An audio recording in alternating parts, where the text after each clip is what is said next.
Saan po kayo banda rito? Sa pinakadulo? Ma'am, pwede pumasok dyan? Ay, hindi niya po. Sige po, excuse po. Yata ka sa motor dito eh. Hindi mo kakasahin mo po. Maglalakad lang ako. Ano lang? Okay. Parada ko na lang dito, sige. Mamaya na daw. Sa dulo po. Ano si Wara? Okay po.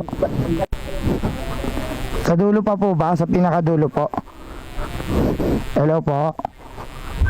Sa pinakadulo po kayo? Okay po. Papunta na po. Ito yung... Kaya saan po nakatira dito si Jelay? Diretso lang po. Kanan. Okay po. Ate, saan po nakatira si Jelay? Si? Jelay po.